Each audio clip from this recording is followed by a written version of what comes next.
My name is Evelyn Marwood. I'm 66 years old. Sunday evenings have always been my ritual of order. Fresh tablecloth, soft jazz on the radio, the scent of rosemary chicken drifting through the kitchen.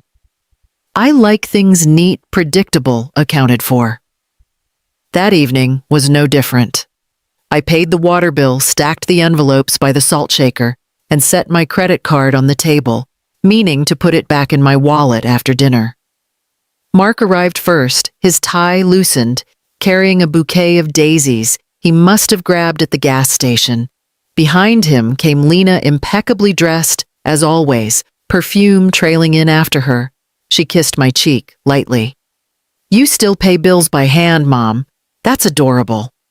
Her tone was half teasing, half patronizing, but I smiled anyway. I'd learned long ago that harmony often requires silence. Dinner went smoothly, the wine helped. Mark talked about a new project near the river, and Lena scrolled through her phone, showing us photos of a resort she wanted to visit once finances eased up. When she reached for the salt, her eyes flicked toward the small silver card resting near my plate. She grinned.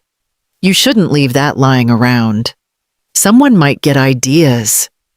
I laughed with them, though the remark lingered longer than it should have. After they left, the house slipped back into its quiet rhythm, the ticking clock, the hum of the refrigerator. I gathered the dishes, wiped the table clean, and placed the card back in my wallet. Outside, the streetlights came on one by one over Whitaker Street. I remember thinking how peaceful it all looked, how certain everything felt. I didn't know that peace had already started to crack. 3 days passed before I thought of the card again. Savannah's spring air was heavy with pollen, and I spent most of the afternoon dusting the porch and tending to my azaleas. Life moved in its usual rhythm, coffee at 8, the newspaper at 9, quiet by 10. Still, something from that dinner lingered like a faint aftertaste I couldn't name. Lena called that Thursday. Her voice was unusually bright. Mark and I were looking at weekend trips, maybe Tybee Island or somewhere fancier, depending on what deals I find. I smiled politely, listening to her talk about travel outfits and a spa she'd seen online. She mentioned she'd already bought a new handbag for the occasion, just a little treat, she said.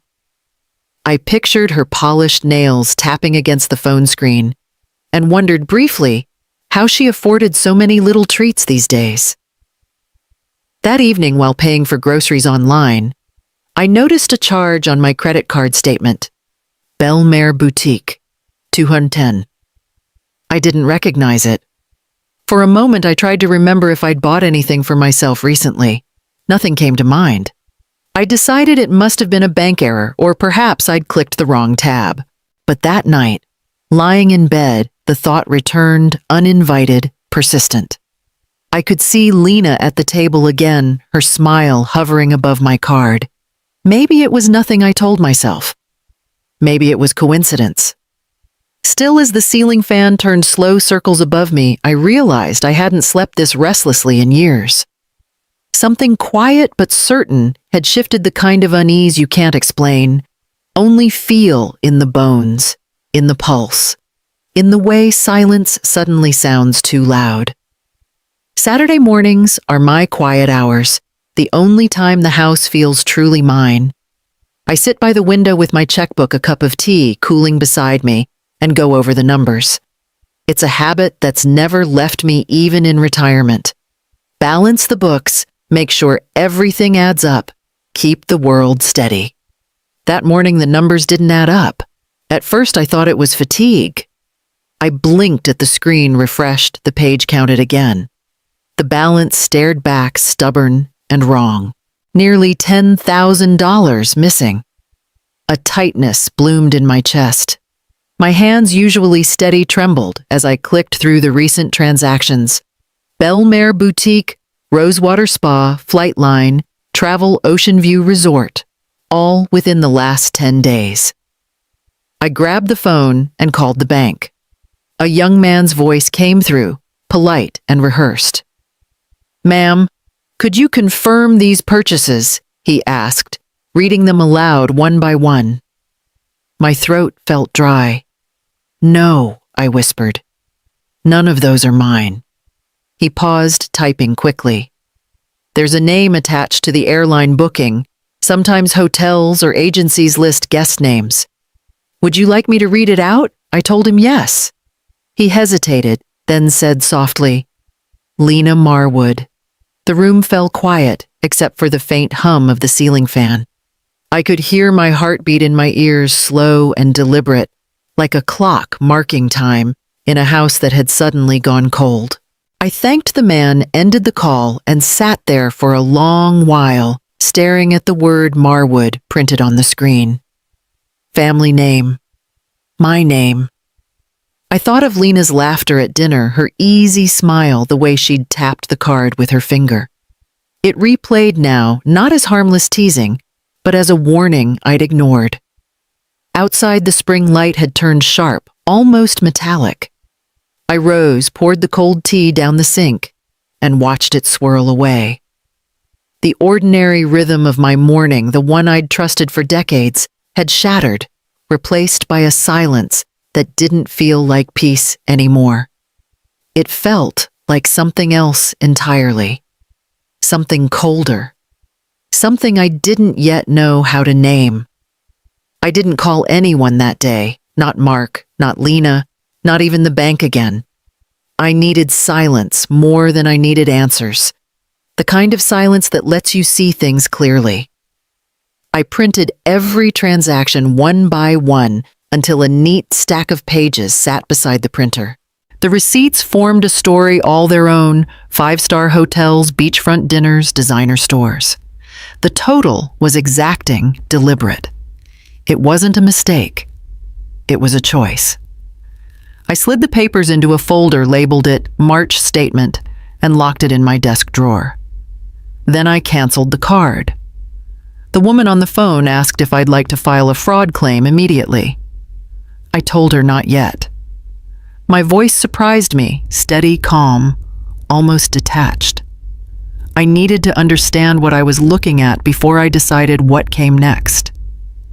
That evening, I made myself a simple dinner and sat at the kitchen counter scrolling through my phone. It didn't take long to find what I was looking for. On Lena's social media, a photo from Miami glowed in the soft light of my screen, her in a white sundress, cocktail in hand, ocean behind her. The caption read, "Finally self-care." Mark had commented with a heart.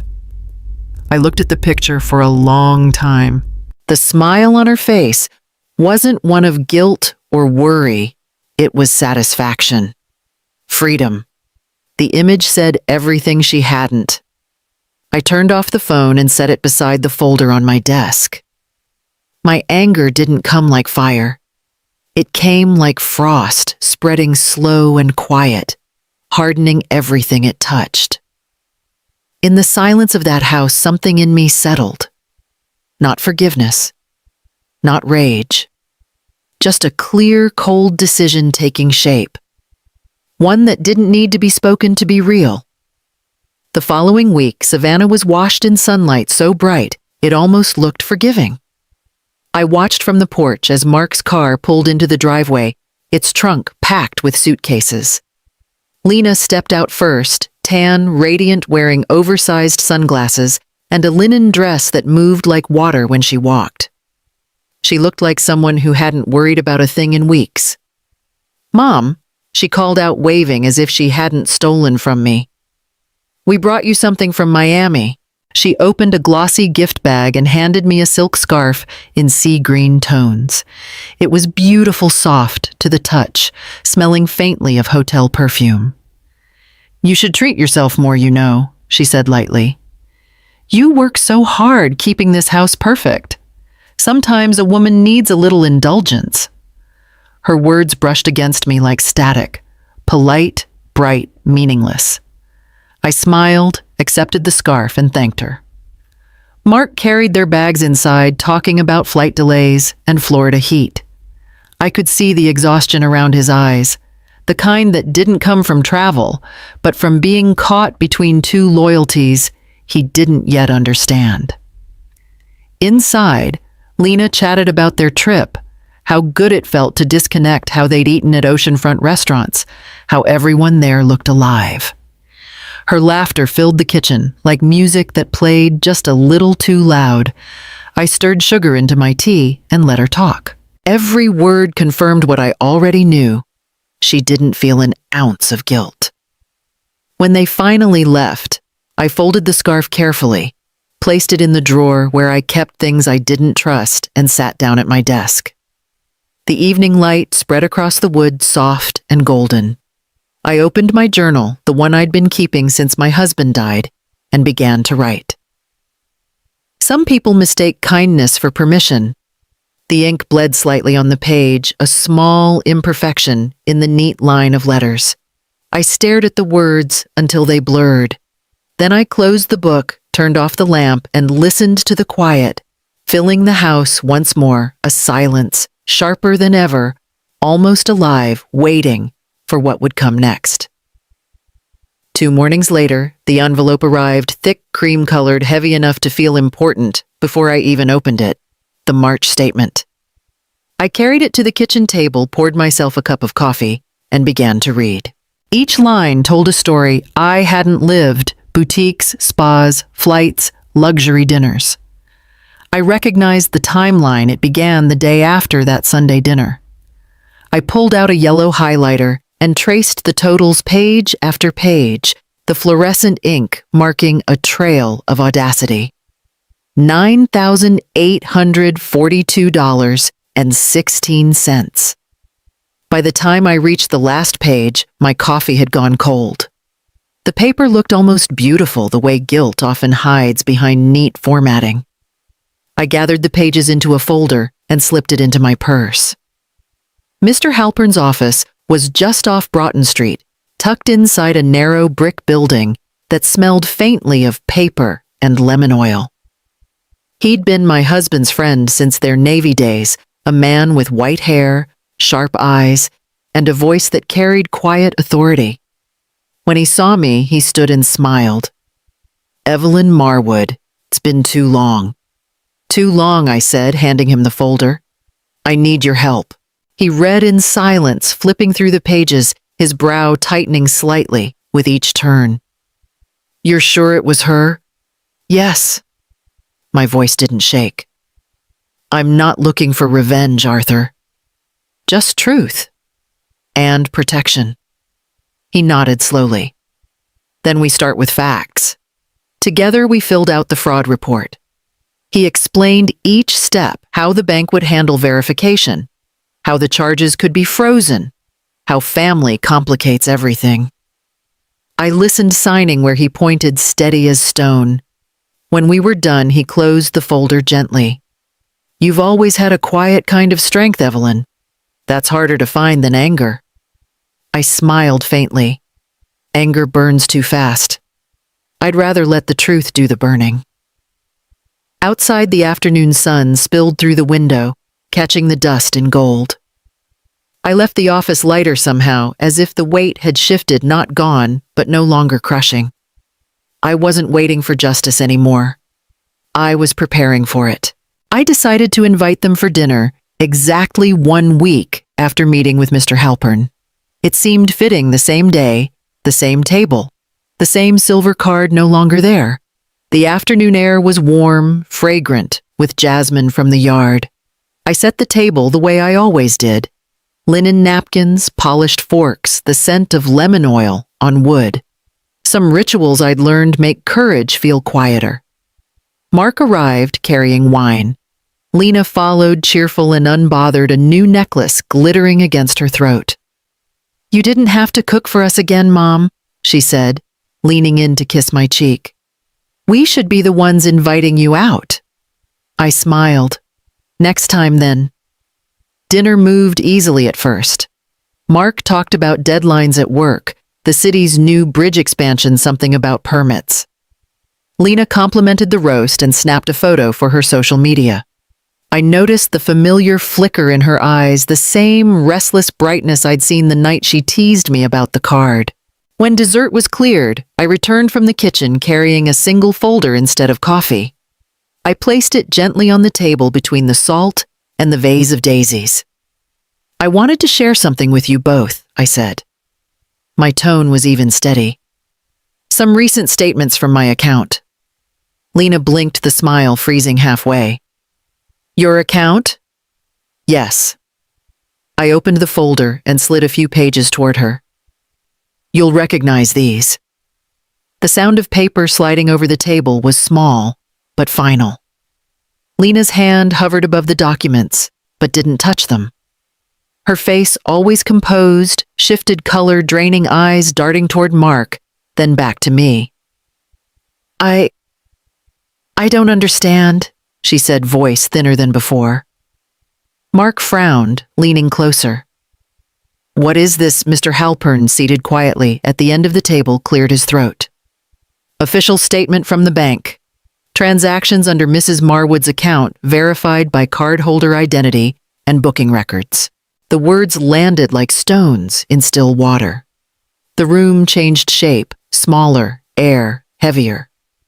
Mark looked at Lena again. Please tell me this isn't... It's a mistake, she interrupted quickly, pushing the papers away. There has to be some mix-up. I didn't raise my voice. There isn't. Silence filled the space where laughter had lived only weeks before. Even the clock on the mantel seemed to hold its breath. I sat back, hands folded in my lap, and let the stillness do the speaking. It was the kind of truth that didn't need to be shouted, it only needed to be seen. Lena's chair scraped loudly against the floor as she stood. Her voice cracked first, then rose with each word. I didn't steal anything, I just borrowed Evelyn. You never help us. You hoard everything and act like you're the only one who's worked for it. Her face flushed deep red. Her hands trembled. I could see Mark's jaw tighten, his eyes darting between us, desperate to stop a collision already too far gone. You borrowed, I repeated quietly. Then why hide the charges? Why use my name to book a vacation? She pressed her palms flat on the table. Because I deserve it. We both do. We've been struggling for months while you sit here alone in this house like some saint. You don't even need that money. The words hung there sharp and ugly. I took a slow breath, letting the stillness settle around me before I answered. You didn't ask for help, Lena. You took it. That's not need, it's entitlement. She shook her head, half in anger, half in disbelief, as though my calmness unnerved her more than any accusation could. Mr. Halpern, who had remained quiet until then, closed the folder with deliberate care. The report has already been filed with the bank, he said evenly. The investigation will proceed as standard. The evidence is clear. Lena's voice faltered. You filed it, yes, I said simply. It's not personal. It's protection. Mark leaned back silent, staring at the table as if seeing it for the first time. His fingers brushed the corner of a napkin, then stilled. He didn't defend her, and in that absence, something inside the room broke completely. Lena's shoulders sank. The fight left her body like air escaping a balloon. The only sound left was the faint hum of the refrigerator in the next room, steady and indifferent, as if the house itself had already decided whose truth it believed. 2 days passed before Mark came by alone. The afternoon light slanted through the blinds, painting thin bars across the living room floor. He looked older somehow, his shoulders heavier. I'm sorry, Mom, he said quietly, standing by the doorway like a boy waiting for permission to come in. I didn't know. I should have seen it. I nodded, not out of forgiveness, but understanding. Sometimes love blinds us to the obvious. He sat down, rubbing his hands together. I'll pay you back. Every cent. It's not about the money, Mark, I said. That part's already been handled. The bank had called that morning. The investigation confirmed the charges were unauthorized. The account was restored, the fraud removed. It was done on paper at least, but the kind of theft that mattered most didn't live on paper. Mark exhaled, his voice breaking a little. She's staying with her sister for now. Things are tense. I poured him coffee, though neither of us drank it. The silence between us wasn't cold, only tired. Outside, a storm was moving through the city, thunder in the distance, the smell of rain pressing against the windows. She'll have to face what she did, I said finally. We all do, sooner or later. He nodded but didn't answer. Before leaving, he looked around the room, eyes landing on the empty chair where Lena had sat just weeks before. It's strange, he murmured. It feels like the house itself knows. When the door closed behind him, the quiet felt different, no longer sharp, but hollow. I walked through the rooms, turning off lights one by one, listening to the soft creak of wood beneath my feet. For the first time in months, I could breathe without bracing for what might come next.